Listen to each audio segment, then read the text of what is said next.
দেখছেন এই মুহূর্তে নিউজ বেঙ্গল 24 চ্যানেলে নতুন হয়ে থাকলে অবশ্যই চ্যানেলটিকে সাবস্ক্রাইব করে পাশের বেল বাটনটি অন করে দিন আর ভিডিওটিতে একটি লাইক দিতে ভুলবেন না। তৃণমূলের সঙ্গে যোগাযোগ রাখছেন 3 বিজেপি সাংসদ। শীঘ্রই বিরাট চমক দাবি তৃণমূল সাংসদের। 21-এর বিধানসভা ভোটের পর 24-এ লোকসভা নির্বাচনেও বাংলায় ভরাডুবি হয়েছে বিজেপির। 30 থেকে 35টি আসনে জেতার টার্গেট নিলেও বাংলা থেকে মাত্র 12টি আসন পেয়েছে বিজেপি। এখানেই শেষ নয়, মন্ত্রিত্ব নিয়ে বাংলার বিজেপি সাংসদদের মধ্যে চাপা ক্ষোভ রয়েছে, যদিও এই নিয়ে প্রকাশ্যে মুখ খুলছেন না কেউ। এরই মধ্যে চাঞ্চল্যকর দাবি করলেন রাজ্যসভায় তৃণমূল সাংসদ সাকেত গোখলে। এক্স হ্যান্ডেলে সাকেত লিখেছেন, বাংলার 3 বিজেপি সাংসদ তৃণমূলের সঙ্গে যোগাযোগ রাখছেন। খুব বড় চমক অপেক্ষা করছে সবাই জন্য। এখন বিজেপির সাংসদ সংখ্যা 240 আর বিরোধীদের জোট ইন্ডিয়ার সাংসদ সংখ্যা 237। খুব শীঘ্রই এই সংখ্যা উল্টে যাবে বলে দাবি করেছে সাকেত। তিনি সাফ জানিয়ে দিয়েছেন, 3 জন দল ছাড়লে বিজেপি হয়ে যাবে 237, ইন্ডিয়া হয়ে যাবে 240। যদিও কোন 3 জন বিজেপি সাংসদ তৃণমূলের সঙ্গে যোগাযোগ রাখছেন, তারা কবে বিজেপি ছাড়বেন, কবেই বা ইন্ডিয়া জোটে যোগ দেবেন, তা নিয়ে খোলসা করে কিছু বলেননি সাকেত। এদিকে তৃণমূলের রাজ্যসভার সাংসদের এহেন দাবি ঘিরে রাজ্য বিজেপির অন্দরে তুমুল শোরগোল পড়ে গিয়েছে। যদিও তৃণমূলের দাবি ভিত্তিহীন বলে উড়িয়ে দিয়েছে বঙ্গ বিজেপির প্রথম সারির নেতারা। সাকেত গোখলের এক্স পোস্ট, বঙ্গ রাজনীতি দলবদল খুব মামুলি বিষয়। পঞ্চায়েত স্তরে তো প্রায় প্রতিদিন দলবদল চলছে রাজ্যে, কিন্তু সেটাই যখন বিধানসভা বা লোকসভা স্তরে হয় তখন তা বিরাট আলোচনার বিষয় হয়ে যায়। 2021 সালে বিধানসভা ভোটের পর সবাইকে অবাক করে বিজেপি থেকে তৃণমূলে যোগ দিয়েছিলেন বাবুল সুপ্রিয়। 2022 সালের সেপ্টেম্বর মাসে অর্জুন সিংহ চমক দিয়ে তৃণমূলে ফেরেন। প্রসঙ্গত, দেশ জুড়ে এবার 7 দফায় লোকসভা নির্বাচন হয়েছে। 4 জুন ভোটের ফল প্রকাশিত হয়েছে। বাংলার 42টি আসনের মধ্যে রাজ্যের শাসক দল তৃণমূল কংগ্রেসের ঝুলিতে গিয়েছে 29টি আসন। বিজেপি 12টি আসন দখল করেছে। কংগ্রেস মাত্র 1টি আসনে জয় পেয়েছে। 19-এর লোকসভা নির্বাচনের মতো এবারও বাংলায় খাতা খুলতে পারেনি বামেরা। কাজে খুশি নন মমতা। প্রশাসনিক বৈঠকে মন্ত্রী সচিবদের ভৎসনা মুখ্যমন্ত্রীর। শ্রমমন্ত্রী মলয় ঘটকের পারফরমেন্স খুশি নন মমতা। তাকে আলাদা করে দেখা করতে বললেন মুখ্যমন্ত্রী মমতা বন্দ্যোপাধ্যায়। উত্তরবঙ্গের চা বাগান সংক্রান্ত বিষয় নিয়ে আলোচনা করতে চান বলে সূত্রের খবর। তবে শ্রম দপ্তরের কাজে যে তিনি খুশি নন তা মঙ্গলবার প্রশাসনিক বৈঠকের মধ্যে ভাবেই বুঝিয়ে দিয়েছেন মমতা। লোকসভা নির্বাচন মিটতেই মঙ্গলবার নবান্ন সভাঘরে রাজ্যের সমস্ত দপ্তরের মন্ত্রী ও সচিব, যুগ্ম সচিব, জেলা শাসক, পুলিশ সুপারদের নিয়ে বৈঠকে বসেছিলেন মুখ্যমন্ত্রী মমতা বন্দ্যোপাধ্যায়। সেখানে একাধিক প্রশাসনিক বিষয় সিদ্ধান্ত হয়েছে। তবে বেশ কয়েকটি দপ্তরের কাজে যে মুখ্যমন্ত্রী খুশি নন তা এদিন গোপন রাখেননি। নবান্ন সূত্রে খবর, রাজ্যের ক্ষুদ্র ও মাঝারি শিল্প দপ্তরের কাজ নিয়ে অসন্তোষ প্রকাশ করেছেন মুখ্যমন্ত্রী। সতর্ক করেন ওই দপ্তরের প্রধান সচিব রাজেশ পাণ্ডেকে। বেশ কিছু খামতি চোখে আঙুল দিয়ে দেখিয়ে দেন তিনি। সমবায় সচিব কৃষ্ণা গুপ্তাকেও এদিন ভৎসনা করেন মুখ্যমন্ত্রী। তার ঘন ঘন দিল্লি যাওয়া নিয়েও এদিন উষ্মা প্রকাশ করতে দেখা যায় তাকে। কারিগরি শিক্ষা বিভাগের কাজকর্ম নিয়েও প্রশ্ন তোলেন মুখ্যমন্ত্রী। কড়া কথা শোনান সচিব অনুপ আগরওয়ালকেও। তবে প্রশংসা শোনা যায় উদ্যান পালন বিভাগের কাজ নিয়ে। সচিব সুব্রত গুপ্তকে আরও ভালো কাজ করার জন্য উৎসাহিত করেন। কাজের কয়েকটি জায়গায় হিমঘর তৈরির ব্যাপারেও এদিন সিদ্ধান্তের কথা জানিয়ে দেন মুখ্যমন্ত্রী। সচিব সুব্রত গুপ্তকে আরও ভালো কাজ করার জন্য উৎসাহিত করেন।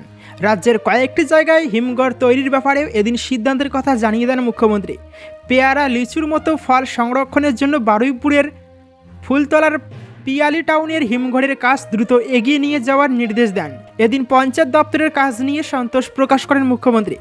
দপ্তরের সচিব পি উলগানাথনকে পুনরায় আবাসের তালিকার পুনর্মূল্যায়ন করতে বলেন। এরই পাশাপাশি বেদখল হয়ে যাওয়া সরকারি জমি উদ্ধারের ব্যাপারেও প্রশাসনকে কড়া পদক্ষেপ করার নির্দেশ দিয়েছেন মুখ্যমন্ত্রী। পাশাপাশি ওভারলোডিং রুখতে পুলিশের ভূমিকা নিয়ে প্রশ্ন তুলতে দেখা যায় রাজ্যের প্রশাসনিক প্রধানকে। যেভাবেই হোক এই ওভারলোডিং ট্রাক বন্ধের নির্দেশ দেন। এদিনে পরিবহন দপ্তরকেও আরও বেশি করে জল পরিবহনের আধুনিকীকরণে জোর দিতে বলেন মুখ্যমন্ত্রী। কোচবিহারে বিজেপির রক্তক্ষরণ অব্যাহত। নিশীথের ডেরায় আরও একটি পঞ্চায়েতের দখল নিল তৃণমূল। লোকসভা নির্বাচনের ফল প্রকাশের পরেই কোচবিহারের দিনহাটার 3টি গ্রাম পঞ্চায়েতের বিজেপি সদস্যরা তৃণমূলে যোগ দিয়েছিলেন। এবার একই ঘটনা দেখা গেল বলরামপুর 1 নম্বর গ্রাম পঞ্চায়েতে। মঙ্গলবার ওই গ্রাম পঞ্চায়েতের বিজেপির প্রধান সহ 5 পঞ্চায়েত সদস্য তৃণমূলে যোগ দেন। ফলে ভোটের ফল প্রকাশের এক সপ্তাহের মধ্যে কোচবিহারের 4টি গ্রাম পঞ্চায়েত হাতছাড়া হলো বিজেপির। অন্যদিকে দুর্নীতির অভিযোগ এনে এদিনই বিজেপির দখলে থাকা তুফানগঞ্জ গ্রাম পঞ্চায়েত অফিসে তালা ঝুলিয়ে বিক্ষোভ দেখিয়েছে তৃণমূল কংগ্রেস। যদিও দুর্নীতির অভিযোগ উড়িয়ে বিজেপির কোচবিহারের জেলা সভাপতি সুকুমার রায়ের অভিযোগ, কোনো দুর্নীতি হয়নি, ভোটে জিতেই সন্ত্রাসের পথে নেমেছে তৃণমূল কংগ্রেস। যে সমস্ত জায়গায় বিজেপি শক্তিশালী সেখানে বেছে বেছে চাপ সৃষ্টি করে আমাদের নির্বাচিত পঞ্চায়েত সদস্যদের জোর করে তৃণমূলে যোগদান করতে বাধ্য করা হচ্ছে। রাজ্য নেতৃত্বকে সমস্ত ঘটনা জানিয়েছে। বিজেপির অভিযোগ উড়িয়ে দিনহাটার বিধায়ক ও উত্তরবঙ্গ উন্নয়ন মন্ত্রী উদয়ন গুহ বলেন, গত 5 বছর কেন্দ্রীয় প্রতিমন্ত্রী হয়ে নিশীথ প্রামাণিক শুধু রাজনীতি করে গিয়েছেন, কোনো উন্নয়ন করেননি। সেই কারণেই বিজেপির কর্মী সমর্থকেরাও তৃণমূলের উন্নয়নে সামিল হতে চাইছেন। নিজেদের সাংগঠনিক ব্যর্থতা ঢাকতে সন্ত্রাসের সাজানো অভিযোগ সামনে আনছে বিজেপি। প্রসঙ্গত নিশীথের আসন দিয়েই এবারের লোকসভা নির্বাচনে উত্তরবঙ্গে জয় পেয়েছে তৃণমূল। ফল প্রকাশের পর মানুষকে ধন্যবাদ জানাতে গিয়ে কোচবিহারের প্রসঙ্গ আলাদা করে উল্লেখ করেছিলেন তৃণমূল নেত্রী মমতা বন্দ্যোপাধ্যায়। বলেছিলেন, কোচবিহারের মানুষ ছোট স্বরাষ্ট্রমন্ত্রীর কোমর ভেঙে দিয়েছে।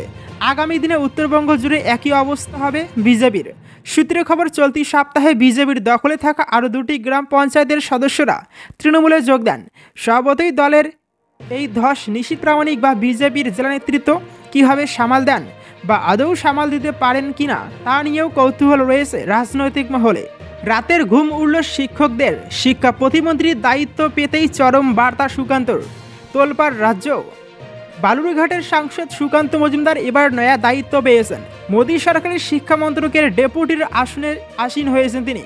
মঙ্গলবার প্রথমবার এই কুর্সিতে বসেই অবৈধ চাকরি প্রাপকদের উদ্দেশ্যে কড়া বার্তা দেন বিজেপি নেতা।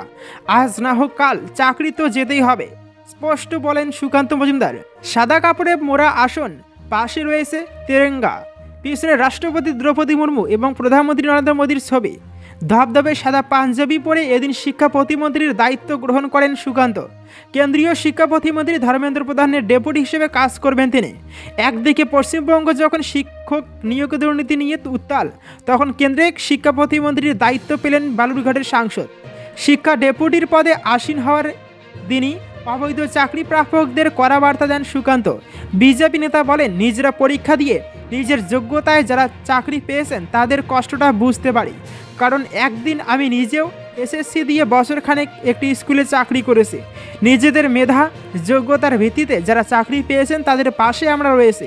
তবে অবৈধভাবে যারা চাকরি পেয়েছেন আজ না হোক কাল তাদের চাকরি তো যেতেই হবে। শিক্ষক নিয়োগ দুর্নীতি নিয়ে দীর্ঘদিন ধরে উত্তাল রাজ্য রাজনীতি। রাজ্যের প্রাক্তন শিক্ষামন্ত্রী পার্থ চট্টোপাধ্যায় ইতিমধ্যেই গ্রেপ্তার হয়েছেন।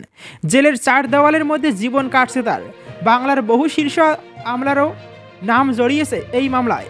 এই প্রসঙ্গে সুকান্ত মজুমদার বলেন, বিগত কয়েক বছরে বাংলায় যেভাবে মামলাগুলি প্রকাশ্যে এসেছে তাতে বাংলা তথা বাঙালির মানসম্মান অনেকটাই নোংরা হয়েছে।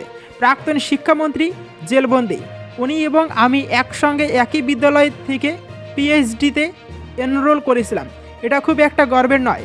বাংলার বর্তমান পরিস্থিতি নিয়ে কথা বলার পাশাপাশি সুকান্ত এও বলেন, এই অবস্থা বাংলার চিরন্তন পরিচয় নয়। সবাই মিলে চেষ্টা করে রাজ্যকে এই পরিস্থিতি থেকে বের করে আনা সম্ভব বলে মন্তব্য করেন তিনি।